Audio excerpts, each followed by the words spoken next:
அம்சா மகள் ஓனர் அவர்கள் வீட்டிலேயே முந்திரி பழம் பழுத்து அறுத்து சாப்பிட போகிறார் பாருங்க. என்ன ஒரு கொடுப்பனை பாருங்க.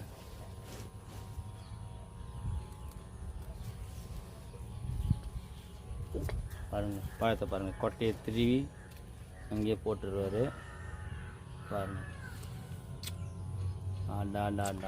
அற்புதங்க. என்ன ஒரு காட்சியா, காலங்காத்தால ஒரு காட்சி, அற்புதமான காட்சி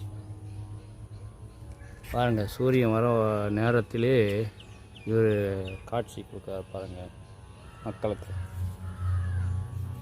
இது ஒட்டு மாம்பழங்க. ஒட்டு பழைய ரகம் ஒட்டு. அந்த ஒட்டு மாம்பழத்தை காய் சாம்பாருக்கு ஐயா அறுத்து வீட்டுக்கு எடுத்துகிட்டு போகிறார். இதுதான் ஒட்டு மாம்பழம் பாருங்கள். ஐயா சமைக்கிறதுக்கு எடுத்துக்கிட்டு போகிறார். பால் அடிக்கும். ஐயா அவர்கள் சாத்துக்குடி பழம் பழுத்து விட்டது. அந்த சாத்துக்குடி பழத்தை அறுக்கிறார் பாருங்கள். 2 பழங்கள் ஐயா மரத்திலேயே பழுத்து சின்ன வயசுலேயே ஆசீர்வாதம் பண்ணிவிடுவார். பெருசான அதை அறுத்து ஜூஸ் போட்டு சாப்பிட்ருவாருங்க. பழம், அதாவது செரி பழம் எடுத்து அறுக்கிறார். இப்போ பாருங்கள், இதுதான் செரி பழம். இது சுவையாக இருக்கும், ரெட்டு கலர் வரும்.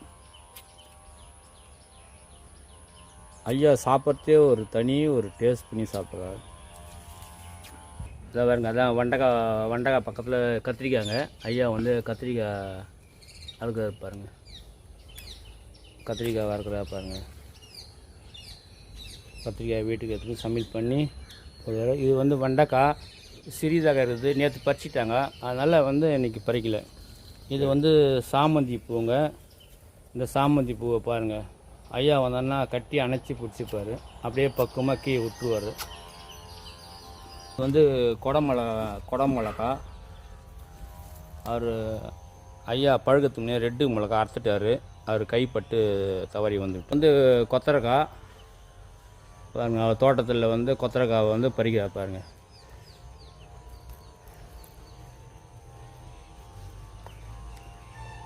ஐயா முள்ளங்கி பிடுங்குறாரு.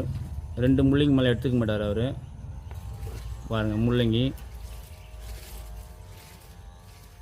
அது நாங்கள் பார்க்கும்போது சின்னதாக இருக்குது. தோட்டத்தில் வேலை செய்கிறவங்க நாங்கள். ஆனால் ஐயா வந்தவொடனே எப்படியே முத்து போந்தெல்லாம் கரெக்டாக இருக்கிறாரு பாருங்கள். இது பீன்ஸு இப்போ தான் பிஞ்சு விட்டுருக்கு. அதனால் இது ஐயா அறக்க முடியாது.